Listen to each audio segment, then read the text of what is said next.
451 MHz tem apoio do C6 Bank.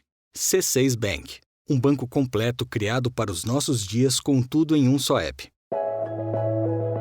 O carbono é um elemento químico essencial à vida. É o C6. Ele se liga a outros elementos para formar tudo que tem importância para você, mesmo que você não perceba. Essa é a inspiração do C6 Bank. A gente quer fazer parte da sua vida de uma forma leve, transparente e com a sua cara. Em todos os momentos. Conta digital. Cartão Mastercard com a cor e o nome que você escolher. Tag de pedágio e estacionamento para o seu carro. E uma plataforma completa com investimentos nacionais e internacionais. Tudo isso em um só app, sem tarifas escondidas, com mais liberdade. Abra sua conta em poucos toques pelo app. C6 Bank. É da sua vida.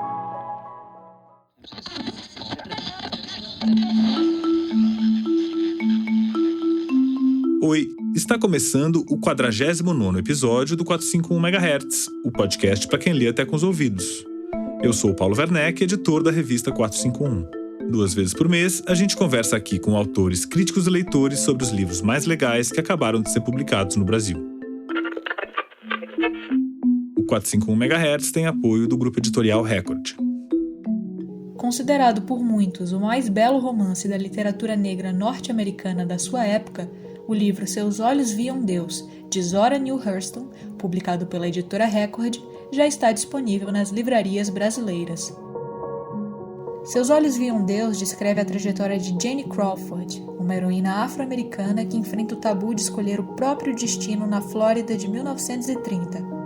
Casada aos 12 anos por intervenção da avó com um homem muito mais velho, ela foge em busca de um caminho próprio.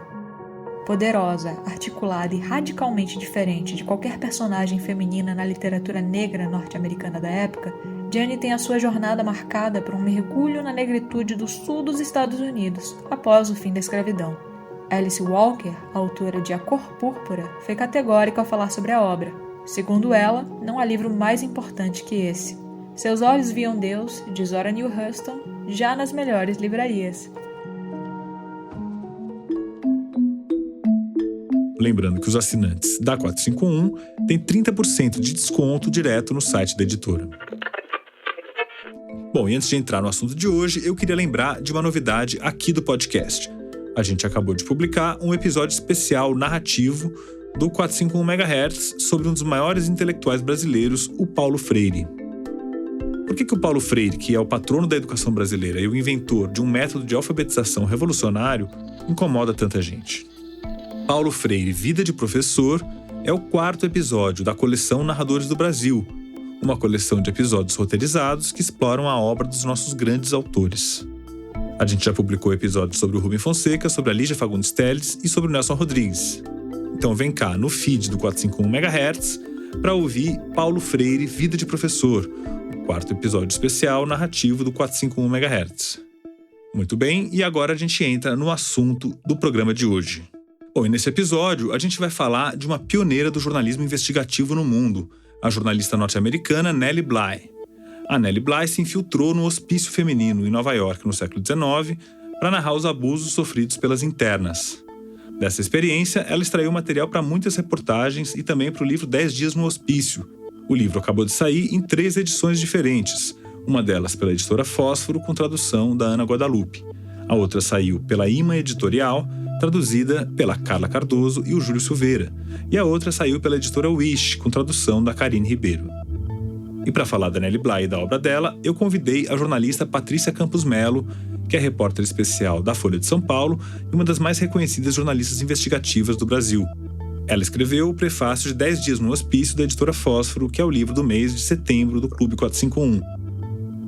E no livro, ela é internada, se interna, numa instituição psiquiátrica em Nova York, que era para onde eram mandadas as mulheres de baixa renda. E, na verdade, aquilo era um inferno, Eles mandavam não só as mulheres pobres com distúrbios psiquiátricos, como mulheres variadas que as pessoas, famílias ou alguém queria se livrar delas e simplesmente depositavam nessa instituição psiquiátrica. Se você assinar o Clube 451 até o final do mês, ainda vai receber o seu exemplar. Então, como deu para perceber, a conversa vai girar em torno do jornalismo, mas também vamos falar de loucura, afinal de contas, a Nelly Bly passou 10 dias no hospício. E para falar sobre esse assunto, eu convidei a Silvana Gerra, que investigou a vida e as pinturas da Aurora Cursino dos Santos, que foi internada no Hospital Psiquiátrico do Juqueri, em São Paulo, na primeira metade do século XX. No final desse ano, a Silvana vai lançar um livro sobre a Aurora, escrito com Joel Birman pela editora Veneta. A pesquisa dela em instituições psiquiátricas no Brasil surgiu a partir de uma característica bem específica e muito interessante: as tatuagens que os internos faziam em seus corpos em suas passagens pelos manicômios. Tem 200 pinturas mais ou menos da Aurora. Então eu trabalhei essas pinturas como uma narrativa dela mesma sobre a vida dela e sobre a estadia dela no Juqueri, porque ela pintava e escrevia. Então ela vai lembrando dentro do hospício a história dela, que é uma história de muita violência, né? Contra a prostituta, mas sobretudo contra a mulher, né? Contra a sexualidade da mulher, né? Bom, e para conduzir a entrevista nesta edição do 451 MHz, eu passei a bola para Paula Carvalho, que é editora aqui da 451 e vocês já conhecem aqui do nosso podcast. Então vamos lá para a entrevista da Paula Carvalho com a Patrícia Campos Melo e a Silvana Gerra. E a gente vai falar aqui, né, da Nelly Bly, que a Patrícia Campos Melo escreveu o prefácio do livro, né, o 10 Dias no Hospício. A Silvana Gerra está escrevendo um livro sobre a Aurora Cursino, que foi internada também no Brasil, no Juqueri, e deve sair pelo final do ano pela editora Veneta. Então a gente vai falar um pouco dessas mulheres. A Nelly Bly é um caso muito específico, né? Então vou pedir primeiro para a Patrícia apresentar um pouco quem é a Nelly Bly. Bom, obrigada, Paula. Obrigada, Silvana. Super legal participar. A Nelly Bly, quando me propuseram para fazer o prefácio do livro 10 Dias no Hospício, eu vou confessar minha ignorância, eu nunca tinha ouvido falar nela. Aí eu comecei a olhar e era uma mulher absolutamente espetacular. Você imagina que era uma mulher no fim do século XIX, que a mulher foi uma repórter investigativa que fazia todas essas reportagens, desde assim uma fábrica para ver exploração do trabalho, até o livro justamente 10 Dias no Hospício, que ela foi como se fosse uma interna de uma instituição psiquiátrica pública. Aí depois ela deu a volta ao mundo, que ela queria fazer a volta ao mundo mais rápido do que do livro do Júlio Verne, escreveu sobre isso. Depois ela cobriu a Segunda Guerra Mundial. No meio de tudo isso ela herdou do marido uma empresa e ela dirigiu a empresa sozinha. Então assim, era uma mulher incrível e eu nunca tinha ouvido falar na vida. E depois eu fiquei super feliz porque não só o livro é muito legal, como ela era uma pessoa muito interessante. E no livro, ela é internada, se interna, né, numa instituição psiquiátrica em Nova York, que era para onde eram mandadas as mulheres de baixa renda. E, na verdade, aquilo era um inferno, né? Eles mandavam não só as mulheres pobres com distúrbios psiquiátricos, como mulheres variadas que as pessoas, famílias ou alguém queria se livrar delas e simplesmente depositavam elas nessa instituição psiquiátrica. E aí ela narra dia a dia como era o tratamento das mulheres. E interessante que enquanto ela estava lá, ela não fingiu que ela tinha um distúrbio psiquiátrico. Ficou sendo ela mesma e foi examinada por vários médicos e nenhum médico detectou nada, né, ou se questionou. Isso foi publicado num jornal americano, que era inclusive do Pulitzer, depois foi batizar o prêmio. E depois disso teve várias audiências públicas em relação a fazer uma reforma, né, das instituições psiquiátricas e acabou tendo um investimento, ou seja, teve um efeito concreto essa exposição dos maus tratos das mulheres na instituição. Silvana, como é que você entrou em contato com a Aurora? Porque é diferente, né, a situação dela, da Nelly, mas enfim, o espaço é o mesmo, né, no final das contas. Obrigada pelo convite, Paula. É um prazer conversar contigo e com a Patrícia. Eu fui estudar a Aurora porque eu estava fazendo um pós-doutorado com o Joel Birman, no Instituto de Psicologia da UFRJ, sobre mulheres transgressoras. Foi através da Patrícia Galvão que escreveu uma crítica sobre umas obras que a Alice Brill tinha fotografado no Juqueri. Fui procurar pela Aurora, né? E vi que ela já tinha exposto no MAN, no MASP, na Bienal, né, dos 500 anos, tal, sempre nos grupos de arte e loucura, né? E acabou que eu parei de estudar todas as outras mulheres que eu estava estudando, só estudei a Aurora. Quando eu terminei, né, eu entreguei para o meu supervisor que é psiquiatra e psicanalista, e falei, olha, eu quase não falo de loucura, eu falo da história da mulher, da prostituição, da maternidade. E ele perguntou, você quer que eu faça essa parte? Eu falei, eu quero. Então, ele vai assinar o livro comigo, que a gente vai lançar agora no fim do ano pela Avenida. A Aurora Cursino dos Santos nasceu em São José dos Campos em 1896 e morreu em Franco da Rocha, dentro do Juqueri, em 1959. Eu conto a história dela a partir da pintura e a escrita dela nas pinturas que ela fez no Juqueri, no ateliê de pintura, criado por 2 psiquiatras em 1949, né? O Marian e o Osório César, que é um psiquiatra que trabalhou com essa questão da arte da loucura antes da Anísia da Silveira, né? A partir da década de 20, já lá no Juqueri. E a Aurora pintou ali entre mais ou menos 1949 e 1952. Hoje em dia está no acervo do Museu Osório César, dentro do Juqueri, que foi desligado esse ano, né? Tem 200 pinturas mais ou menos da Aurora. Então eu trabalhei essas pinturas como uma narrativa dela mesma sobre a vida dela e sobre a estadia dela no Juqueri, porque ela pintava e escrevia. Então ela vai lembrando dentro do hospício a história dela, que é uma história de muita violência, né? Contra a prostituta, mas sobretudo contra a mulher, né? Contra a sexualidade da mulher, né?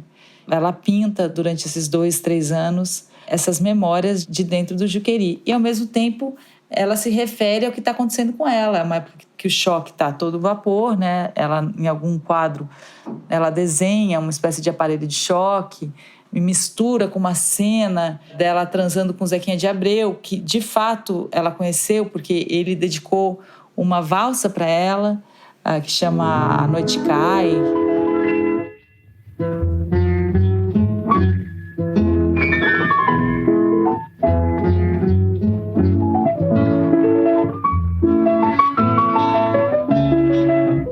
Ela faz uma cena, né, dela com ele num hotel, por exemplo, que foi onde ele morreu de fato, né? E ao mesmo tempo ela põe um aparelho de choque, né, e vários cabos ligados a ela. Não se sabe se de fato ela tinha uma doença, né? Como a Nelly mostra, né, nesses hospícios as pessoas eram internadas às vezes sem estarem doentes, às vezes elas tiveram algum ataque, ou às vezes ela era uma prostituta, uma mulher que gostava muito de ler, enfim, qualquer desvio feminino, elas eram mandadas para o hospício. No livro da Nelly Bly, a gente vê muito isso, né? A Patrícia já comentou de mulheres que estão numa situação não só de baixa renda, né? Mas a gente tem as imigrantes, mulheres que são excluídas, marginalizadas socialmente, assim. E o hospício, né, acaba virando esse espaço de exclusão. Se vocês pudessem fazer algum comentário nesse sentido, né? A Patrícia lendo o livro da Nelly, a Silvana dessa pesquisa com a Aurora.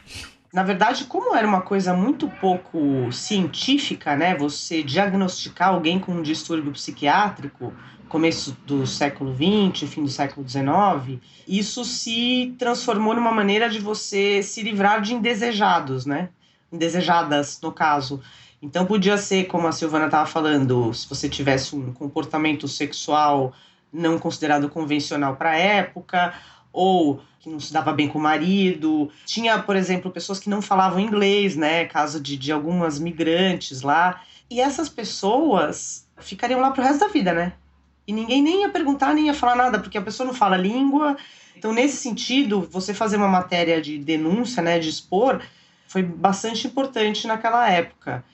Bom, como lá nos Estados Unidos, na época da Nelly, quem ia para os hospícios no Brasil eram as mulheres que não se comportavam, né? Que tinham algum grau de rebeldia, né? Também as que tinham alguma doença mental, mas muitas, provavelmente a maioria esmagadora, eram simplesmente mulheres que não tinham um comportamento sexual adequado, como prostitutas, ou uma moça de família que teve uma relação, né, antes de casar, uma mulher que estava perambulando, tomou um pifo, caiu, a polícia leva para o hospício, ninguém mais encontrava, ela morria no hospício. A condição da mulher, até hoje, né, de o que ela pode e o que ela não pode fazer, era muito pior antes. E o hospício era uma das punições, né? Na época da Nelly Bly, tinha um hospício em Niterói, na década de 1880, né? Eu fui olhar os motivos pelos quais as mulheres eram mandadas para lá. Quais eram as doenças, entre aspas, né? Histeria, afrodisia, que é gostar de sexo, simplesmente, idiotismo, mas também loucura puerperal. tudo que estava relacionado à questão feminina. Se você saísse, né, da regra, você ia internada. Por exemplo, na época da Aurora, no Juqueri, no Hospital Central, porque tem colônias rurais também, tinha quase o dobro de mulheres do que de homens. Tinham 4.300 mulheres para 2.600 homens. Então ela vivia nessa cidade de loucos, né? E ela produziu essa narrativa nesse ambiente, mas num ateliê de pintura onde, de algum modo, ela pôde elaborar toda essa revolta que ela vai sentir, né? Ela percebe que ela está ali presa e que ela está pagando o preço muito caro, né? Por ter sido prostituta, por não ter sido a mãe de família, que a gente não sabe direito se ela teve ou não filhos, mas muito provavelmente, porque ela desenha a barriga dela aberta com uma criança dentro. Ela fala muito de filhos que vêm visitá-la à noite. Muitas não tinham distúrbios, né, psiquiátricos e eram internadas. E uma parte do livro que eu fiquei bem emocionada, assim, é de uma companheira dela lá, que foi internada, que ela fala que não, ela tá bem, aí de repente ela começa a ficar louca pela própria forma como ela é tratada, né, no hospício ali. E a própria, né, Silvana Estela do Patrocínio tem poemas que falam disso também, que adoeceram ela, né.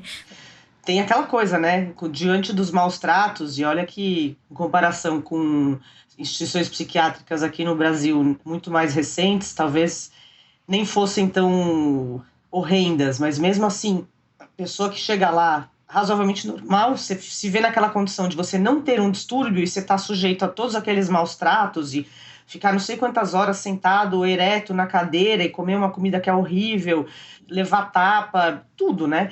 Por exemplo, uma delas, ela foi desenvolvendo, né, um distúrbio. E isso também é uma coisa interessante, acho que essa coisa de desmascarar supostamente especialistas médicos, né? Porque acho que a própria Nelly Bly, ela passou por, sei lá, 4, 5 médicos e todo mundo assim, tem distúrbio, vai para a instituição, etc. Totalmente aleatório.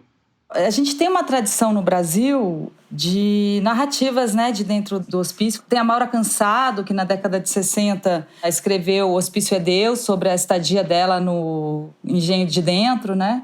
E tem a Estela do Patrocínio, que tem sido muito falada recentemente. Desde 2001, quando transcreveram algumas das falas dela, né, no livro, começaram a pensar nela muito como literatura, né? E hoje em dia tem muita tese, dissertação sobre a Estela. Eu diria que está perto do que está acontecendo com a Carolina, né? Talvez daqui a pouco a gente veja aí a Estela mais nas exposições, né? Porque, de fato, ela era uma poeta fora de série, assim, né? As falas dela são muito impressionantes, né? Uma dessas moças que fizeram dissertação sobre ela, Ana Carolina Zacarias, ela coloca na epígrafe da dissertação sobre a Estela uma fala do Gregório Corso, escritor beat, que ele está numa homenagem ao Ginsberg.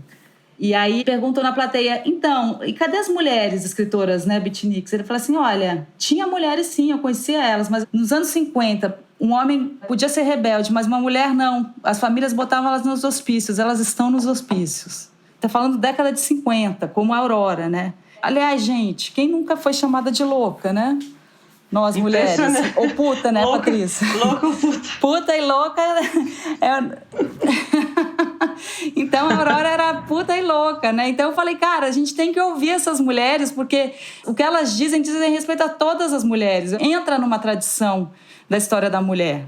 Mais do que da história da loucura e da prostituição, eu acho que a gente tem que ouvir as loucas, porque elas são nossas ancestrais e elas pagaram para a gente estar aqui mais ou menos confortáveis, né? Vivendo em sociedade, mas ainda ganhando menos que os homens. Patrícia foi publicamente, né, sofreu de uma misoginia violenta. E todas nós, quem nunca, né? Quem nunca, em qualquer profissão, já não foi destratada por ser mulher, né? Eu acho que a Nelly Bly, a Aurora, a Estela, a Maura Cansado, enfim, todas essas mulheres, conhecer a arte que elas produziram é muito importante para a gente se entender como mulher, como a gente sofreu violência, como a história da mulher é ultraviolência, né? A ponto de ter uma palavra nova aí, né? Feminicídio, né?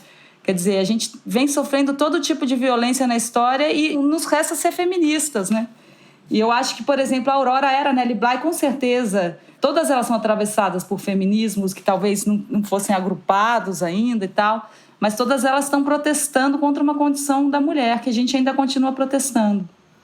Tem uma coisa interessante que é a palavra, né? Hoje em dia, se você vai ofender, você não fala a palavra louca, é só pra mulher, né? Acho que é muito sintomático isso, né? Você não chama um cara de louco, é muito menos comum, né? E a coisa do feminismo, o machismo, assim, na história da Nelly, assim, eu pesquisei mais o aspecto muckraking, né, que ele diz, que era aquela geração, ela é um pouco anterior, de jornalistas da era progressista, que começaram a denunciar esse tipo de coisa, né, seja o monopólio da Standard Oil, seja a Nelly Bly com isso. Tem várias, a Ida B. Wells com as leis Jim Crow, que era de segregação ali na votação. E no caso da Nelly Bly, era muito engraçado. Engraçado não, é triste, na verdade. Mas assim, quando ela falou que ela ia fazer a volta ao mundo, em menos dias do livro do Júlio Verne, etc., as perguntas eram assim, mas como ela vai conseguir fazer tudo caber numa mala? Tipo, porque a mulher não anda com uma mala pequena, né? Como é que ela vai guardar todas as roupas dela numa mala que ela consiga transportar? E a outra coisa é que quando ela foi ser correspondente internacional no México, ela levou a mãe, porque ela não podia viajar sozinha, porque pegava mal uma mulher viajar sozinha. Então ela pega e leva a mãe junto e a mãe fica lá não sei quantos meses com ela no México. No primeiro jornal em que ela trabalhou, que era um jornal menor, regional, quando ela começou a dar várias matérias interessantes, ela foi premiada, aspas, e mudaram ela de área para ela escrever sobre jardinagem, que é também essa coisa assim, assuntos de mulher, né? Então você é mulher, você vai escrever de moda, jardinagem. Nada contra, mas você ser restrito a esse nicho. E aí ela ficou muito nervosa, falou, não, eu tenho que arrumar outro emprego. Bom, agora a gente faz um intervalo rapidinho e logo mais a Patrícia Campos Melo e a Silvana Gerra voltam para a nossa entrevista. O 451 MHz tem o apoio da editora Companhia das Letras.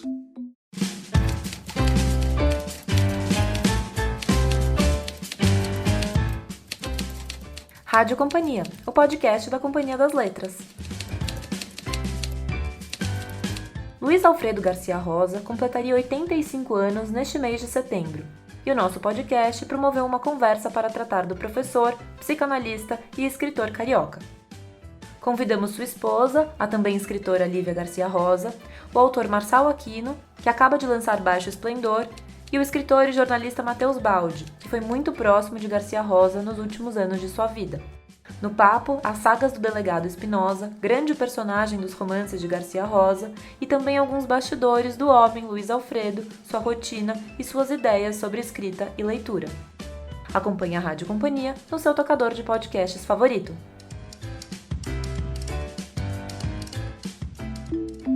Lembrando que os assinantes da 451 têm 25% de desconto direto no site da editora. E eu queria aproveitar para fazer um convite para você ficar com a gente até o final do episódio, porque logo depois da entrevista tem o nosso novo quadro que traz o melhor da literatura LGBTI+, de todos os tempos. E antes da gente ouvir a segunda parte da conversa com a Patrícia Campos Melo e a Silvana Gerra, eu queria fazer um convite para vocês. Vocês já conhecem o Plano Ouvinte Entusiasta aqui do 451 MHz. Mas será que você já pensou em assinar a revista 451? É uma revista em vários formatos, impressa, digital, newsletter, clube do livro e podcast também. Vale a pena experimentar a edição impressa. É um festival literário que chega na sua casa todo mês. É só entrar lá no 451.com.br, escolher o seu plano e fazer a sua assinatura. Você ainda ganha acesso ao nosso clube de benefícios, que dá direito a descontos de até 30% em livros e outros produtos culturais. Vale a pena fazer parte da nossa comunidade de leitores. É só clicar no link que está na descrição desse episódio no seu tocador de podcasts e fazer a sua assinatura. Então, muito obrigado ao nosso mais novo ouvinte entusiasta, Pedro Colgo. E no final do programa, eu vou ler a lista completa de todos aqueles que estão nos apoiando com o plano Ouvinte Entusiasta. E agora vamos partir para a segunda parte da entrevista da Paula Carvalho com a Patrícia Campos Melo e a Silvana Gerra. Outra violência, né, que a gente acaba vendo, né, na própria história das mulheres é esse apagamento e esse silenciamento dessas grandes figuras, né, de mulheres. Eu também não conhecia a Nelly Bly, né, Patrícia? Não conhecia a Aurora. A Estela do Patrocínio eu fui conhecer há uns anos atrás. Então, vocês acham que tá tendo essa recuperação? Como vocês veem essa questão? Eu acho que a gente tá caminhando, Paulo. Eu sei que você também, né, escreveu sobre uma mulher viajante. Está ainda tendo que fazer a história da mulher, tirando elas desse silenciamento. Você vê, o MASP fez, né, aquela exposição História Feministas, que a Aurora não estava nem nas histórias da sexualidade. Pra você ver como Prostituta e Louca não entrou ainda nem em histórias feministas. Mas, de todo modo, ali a Gorilla Girls contou, né, quantas mulheres artistas tinham no acervo do MASP, são 6%, enquanto a maioria dos nus são femininos. Já há algum tempo, né, desde todas as ondas feministas, a gente está tentando lutar por essa igualdade de gênero, mas está melhorando. Vejo mulheres querendo ler autoras mulheres. Tem muitas mulheres falando sobre sexualidade feminina, né? Se reapropriando do corpo para fazer arte, né? Então ainda é um assunto que a gente gostaria de não ter que tocar. A gente não gostaria de ser uma autora mulher, ser um autor simplesmente. Mas eu acho que faz diferença ainda a Patrícia ser mulher, você ser mulher, eu ser mulher. Tem que andar muito ainda porque o Brasil, principalmente, é muito violento contra a mulher. Pensando assim, especificamente na história da Nellie Bly, imagina se fosse um homem, feito tudo isso que ela fez. A mulher deu a volta ao mundo, foi correspondente no México, ela fez essa denúncia do hospício, cobriu a guerra, e a gente nunca tinha ouvido falar nela. É muito bizarro. E, ao mesmo tempo, a gente ainda fica nessa posição de você só ganha destaque quando é considerado meio uma curiosidade. Veja, uma mulher fazendo isso, né? Então, por exemplo, eu tinha uma colega que cobre conflitos também. Acho que a gente estava uma vez, uma jornalista espanhola, a gente estava uma vez num painel, uma conferência. E aí chegou o mediador e falou assim, falou para ela, como é que você se sente sendo uma mulher que faz reportagens sobre guerra e roda o mundo, né? Como é que você faz com a sua família, com os seus filhos? Aí ela perguntou assim, por que nunca chegam pro jornalista homem e falam assim, nossa, como é que você se sente deixando seu filho quando você vai cobrir a guerra, né? Você acaba entrando num nicho a curiosidade, né? Assim, e ao mesmo tempo, se você tivesse feito, se fosse um homem fazendo as mesmas coisas, seria muito mais fácil ele ter alcançado maior visibilidade do que várias das mulheres que a gente está redescobrindo hoje, né? Eu acho muito legal essa, tanto em relação à literatura negra, e não só literatura, mas não ficção negra, né? Que está tendo um renascimento, um nascimento para a sociedade em geral, né? E feminista também, a gente está se educando, né? Todo mundo se descobriu pouco feminista e racista, né? Estamos tentando se educar, e que bom que tem uma onda nova de redescobrir os temas e as pessoas. E, Patrícia, você se sente nessa posição de curiosidade também aqui no Brasil? Por cobrir conflitos, também política? Ah, super, né? Acho no Brasil, em qualquer lugar. Bom, essa história da mesa eu acho muito sintomática, né? Porque tinha eu e ela de mulher na mesa. Tem uma história que é ótima, no sentido que ela é representativa, que em 2009 eu fui cobrir a guerra no Afeganistão e um pedaço da matéria eu fiquei embutida com soldados, que é uma coisa que você vai ali com a tropa, com os americanos. Depois eu saí, porque obviamente você tem uma visão muito parcial, ponto de vista dos caras, depois eu fiquei com os civis afegãos, mas aí eu passei um tempo ali, 3 semanas em bases americanas, e aí, em determinada altura, a gente saiu, eu saí com soldados, ali tinha soldadas mulheres também, para fazer uma missão, eram 3 tanques com um fone de ouvido, e aí no meio da saída, um soldado americano falou, a gente tem uma repórter brasileira aqui com a gente, que legal, né? E aí um soldado falou assim, posso te fazer uma pergunta? Por que as mulheres brasileiras usam fio dental? E eu tô num tanque, né, cobrindo um conflito, e daí eu falei assim, bom, sei lá, umas porque elas querem, outras não usam porque elas não querem, assim, e daí eu fiquei super sem graça, assim, tá pergunta idiota, né, você nunca ia perguntar isso pra um homem ali, nem nenhuma pergunta cretina dessa no meio do tanque, e aí depois o cara ainda arremata e fala assim, mas se não é todo mundo que usa, por que vocês inventaram o Brazilian Wax? Que é aquela depilação que depila tudo, e nos Estados Unidos chama Brazilian Wax. E eu fiquei com uma cara de bunda e falei, não sei, não tenho a menor ideia, tipo, né? Então, assim, tem, é claro, né? Você faz, ou mesmo em relação a críticas às mulheres, você pode ver, principalmente redes sociais, que é aquele esgoto do inferno. Você vai ver uma crítica a uma jornalista, escritora, ativista, acadêmica, mulher, ela vai ser ou louca, velha, feia, gorda ou puta. Raramente vai ser assim, querida, sua tese é um lixo, sua matéria tá errada, né? Isso vem em segundo lugar. Óbvio, a gente já pode se divorciar, usar calça, etc. Mas, como a Silvana estava falando, você estava falando, Paula, falta muito. Tem uma coisa sobre maternidade, né? Sobre essa condição, que é um tema da Aurora. A Aurora, além de ter trabalhado com prostituta, aparentemente foi mãe, e ela tematiza muito a maternidade, né? E essa impossibilidade dela trabalhar na prostituição e ser mãe, né? Porque eram coisas não associáveis. Ou você é uma coisa ou é outra, né? É uma espécie de binarismo da mulher, né? E como eu falei, era um dos grandes motivos de uma mulher parar no hospício era a depressão pós-parto, né? Como é que a gente trabalha, cuida do filho, cuida da casa ainda, e na maior parte das vezes, porque ainda são poucos os maridos que dividem, né? Não é ajudam, dividem. Esse é um tema que está na obra da Aurora, a sexualidade está na obra da Aurora.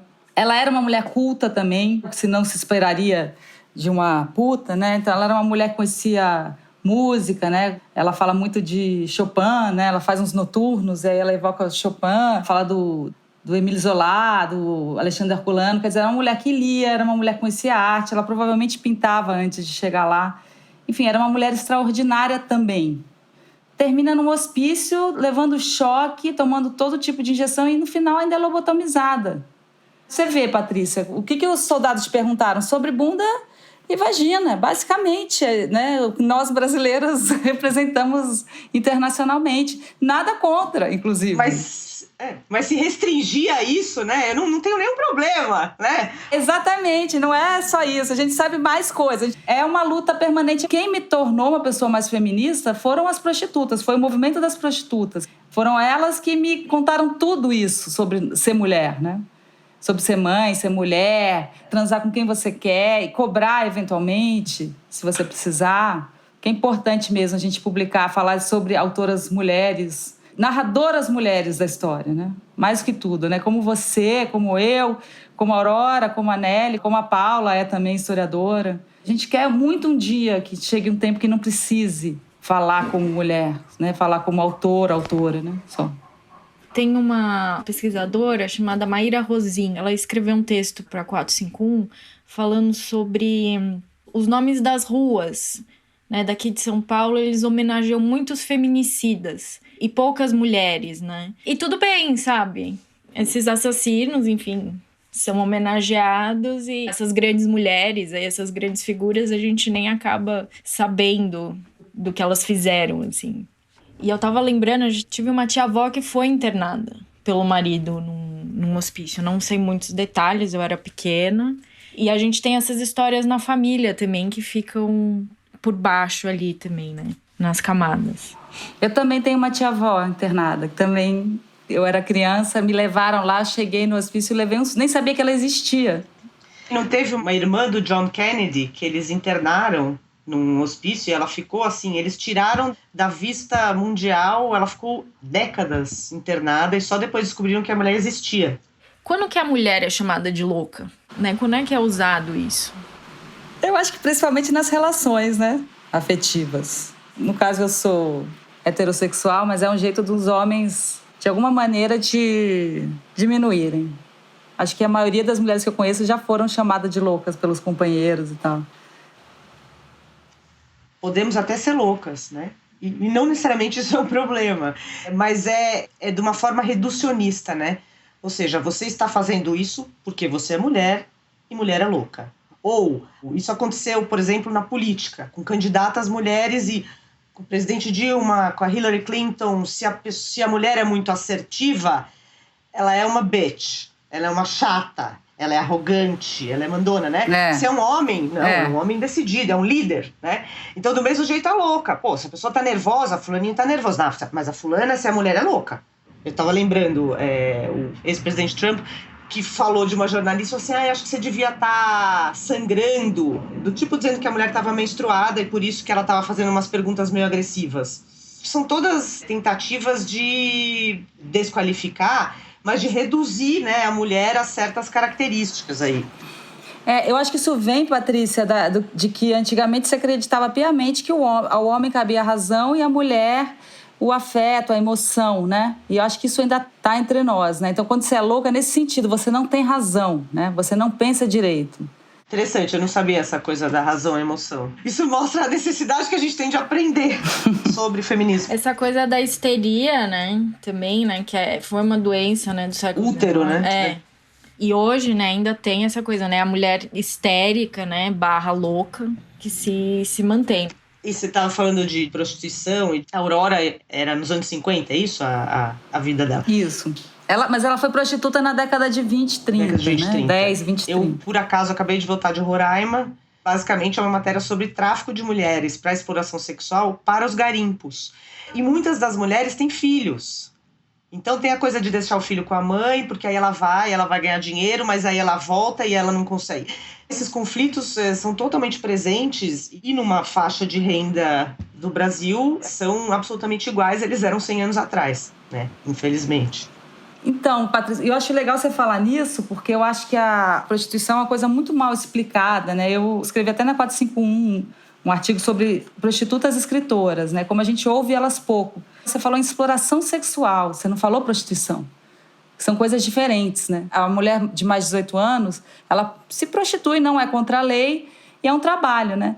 Agora, exploração sexual é outra coisa completamente diferente, né? Ela está sendo raptada, ela está sendo violentada de alguma maneira, né? Então, e as prostitutas falam assim, olha, desculpa, a gente sofre violência porque a gente é mulher, não porque a gente é prostituta. Quem tem sofrido mais violência são vocês casadas, né? São vocês mulheres de família, são elas que ligam para o 180, né? A gente também sofre como mulher, mas a mulher casada, né, também está sofrendo muita violência. Exploração sexual dentro das famílias, né? Com filhos. A Aurora pinta um quadro que é uma criança sendo abusada por um padre e vomitando sangue.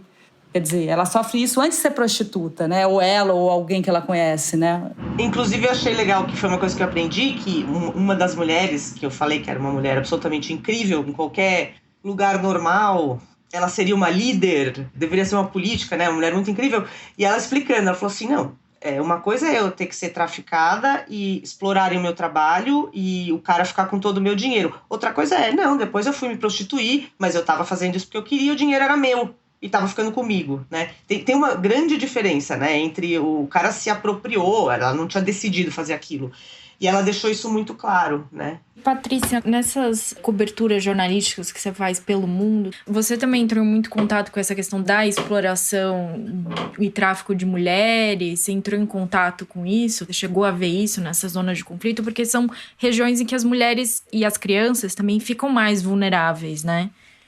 Sim, obviamente que são vulneráveis. Então, por exemplo, eu acabei fazendo matéria no Iraque sobre as mulheres Yazidi, que foram escravizadas sexualmente pelos combatentes do Estado Islâmico, que é uma coisa, assim, inimaginável. Ali é a exploração sexual vezes 800, qualquer uma é horrorosa, mas aquela ali era com requintes de perversidade. E ainda mulheres que tinham dificuldade de se reinserir na sociedade, porque eram de um campo religioso muito conservador e elas não eram aceitas de volta. Ou, por exemplo, na Índia, depois que teve um episódio de um estupro grupal dentro de um ônibus, que viraram protestos, etc. Então, assim, era uma matéria sobre mulheres que sofreram estupros, e grupais, muitas vezes.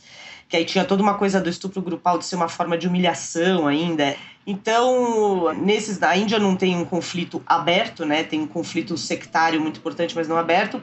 O Iraque tem conflitos, etc. A gente aqui também, não tão abertos, mas existentes. E sim, com certeza, as mulheres são um ponto muito vulnerável. E a coisa do uso do sexo, da violência sexual como arma de guerra é uma coisa que é muito usada, é muito horrendo e é muito usado. É isso, gente. A conversa foi super boa, eu aprendi bastante, agradeço. Obrigada. E eu quero ver os livros de vocês. Quando ficar pronto, eu mando um pra você, Patrícia. Eu quero sim. Muito legal. Foi um prazer, viu? Prazer, gente. Obrigada. E antes de me despedir, eu queria passar direto pro nosso novo quadro do 451 MHz, que traz o melhor da literatura LGBTI+, de todos os tempos. LGBTI+, significa lésbicas, gays, bissexuais, transexuais, intersexuais e todas as identidades que fogem às normas, mas que sempre vão ter muito espaço aqui no 451 MHz. A gente convidou grandes autoras e grandes autores para indicar os livros que foram marcantes, leituras recentes e outras dicas literárias LGBTI+, imperdíveis para todos os leitores. Esse quadro tem o apoio do C6 Bank e hoje traz uma dica do escritor Alexandre Vidal Porto, que inclusive acabou de fazer uma doação especial aqui para o nosso 451 MHz. Muito obrigado, Alexandre. Eu sou Alexandre Vidal Porto e minha recomendação é A Cidade e o Pilar, do Gore Vidal. O livro conta a história do Jim Willard, um garoto modelo, excelente tenista, que durante a adolescência na Virgínia dos anos 30 se descobre homossexual. O livro vendeu muito e também causou muito escândalo quando foi publicado em 1948. É considerado nos Estados Unidos o primeiro romance do pós-guerra em que o protagonista é abertamente gay e não tem um final trágico. Foram os livros que me mostraram que ser gay não era uma condenação à tragédia e à infelicidade. E isso me ajudou muito na minha autoaceitação. A Cidade e o Pilar, do Gore Vidal, foi um dos primeiros livros que eu li nesse sentido. Por isso a dica. Bom, e antes de eu me despedir, eu tenho um anúncio para fazer. Como você talvez saiba, aqui no 451 MHz a gente fez um episódio especial sobre o Nelson Rodrigues e nesse programa a gente colocou um desafio. A gente desafiou os ouvintes a responder uma pergunta: o que é pornográfico para você? A melhor resposta ganhou um kit especial com a nova edição do Casamento e outras obras de Nelson Rodrigues publicadas pela editora HarperCollins. Então, quem melhor respondeu à pergunta o que é pornográfico para você, na opinião da redação da 451, foi o @gnunho. A resposta dele foi enviada em formato de vídeo no Instagram. Para que um fato ou uma coisa sejam pornográficos, você precisa de 3 elementos. O primeiro deles é que o fato em si vá contra a moral e a ética. O Brasil tem hoje 315 bilionários e o salário mínimo é de R$ 1.045. Tem aquela ideia daquele prefeito de murar a favela para que quando os gringos chegassem não vissem a desigualdade aberrante do nosso país. E aí, já tá ruborizado? Parabéns ao @genuinho pela sua resposta. Se você não sabe muito bem do que é que eu tô falando, vem cá no feed do 451 MHz para ouvir o especial Nelson Rodrigues, Sexo, Mentiras e Folhetim. E agora chega o final do programa e eu queria agradecer aos nossos ouvintes entusiastas, que colaboram financeiramente para a realização do podcast com R$20 por mês. Denise Abdala, Renata Campos Salles Moraes Abreu, Márcia Adorno, Guilherme Alpendre, Neuza Stiurso Alpendre, Ana Morim, Leonardo Maciel Andrade, Felipe Arruda, Vanessa Lopes Baldin, Maria Paula Barbosa, Cristina Ribeiro Barcinski, Leila Barreto, Tiago Barreto, Thaís Bichara, Carmo Emanuel Almeida Biscardi, Samuel Valim Bolonha, Aline Bona, Célio Braga, Patrícia Carneiro de Brito, Marina Buendia, Bruno Bonabiche Bueno, José Osmar Azevedo Carneiro, Tereza Bunte de Carvalho, Eduardo Martinelli Carvalho, Cecília Tumbler de Carvalho, Lucas Carvalho, Luciano Carvalho, Murilo Carvalho, Cecília Castellini, Sandra de Castro, Camila Chaves, Paula Colonelli, Paulo Roberto Alves Moreira da Conceição, Priscila Osório Cortes, Pedro Cogo, Walter Craveiro, Ana Carolina Lessa Dantas, Luiz Eduardo Pinto Basto Tourinho Dantas, Leonardo de Lucas da Silva Domingues, Gustavo Dutra, Ronaldo Ribeiro Ferreira, Valdomiro José da Silva Filho, Paula Fontana Fonseca, Malu Fontes, Márcia Cristina Fraguas, Luísa Franco, Érica Giorgino, Cecília Góes, Maria Filomena Gregori, Caroline Greve, Cláudia Gruba, Júlia Guarilha, Maria Guedes, Ana Paula Isayama, Gustavo André Ramos Inúbia, Paula Juchen, Suzana Jung, Fábio Calvan, Ilana Katz, Marjorie Leite, Vivian Lembo, Leila Lima, Mirna Lima, Débora Lina, Marieta Madeira, Leila Celina Silva Magalhães, Vânia Mariano, Roberta Marquezin, Francisco Mastro Pietro, Valéria Midena, Vitor Muniz, Luiz Antônio Timote Nicoliello, Ana Novaes, Bruno Emanuel Carvalho Oliveira, Rosângela Aparecida Dantas de Oliveira, Ana Pessoa Pacheco, Marcelo Perillo, Luísa Plastino, Diana Radomidler, Janis Rocha, Heloísa Vieira da Rocha, Leni Manzati Rodrigues, Admila Salviano, Maria do Carmo de Almeida Sampaio, Ana Marta de Santana, Juliano Machado dos Santos, Marcela Costa Mota dos Santos, Marina Rodrigues dos Santos, Luiz Eugênio Sena, Gustavo Senechal, Gabriel Barbosa Silva, Flávia Cristina Aparecida Silva, Alexandre Luiz Pereira da Silva, Maria Rosalina Silva, Vitor Hugo Siqueira, Guilherme Sorgini, João Pedro de Souza, Ana Maria Pedrosa Sá Freire de Souza, Adriana Teixeira, Cíntia Vasconcelos, Pedro Emanuel Costa Vaz, André Viana, Alexandre Vidal Porto, Orlando Vilar, André Wolff, Flávia Bezerra, Tony Xavier. Muito obrigado a todos os nossos ouvintes entusiastas. E é isso aí, chegamos ao fim do 49º programa do 451 MHz. O nosso próximo programa vai ao ar no dia 8 de outubro. O 451 MHz é uma produção da Rádio Novelo e da Associação 451. E eu sou o Paulo Werneck.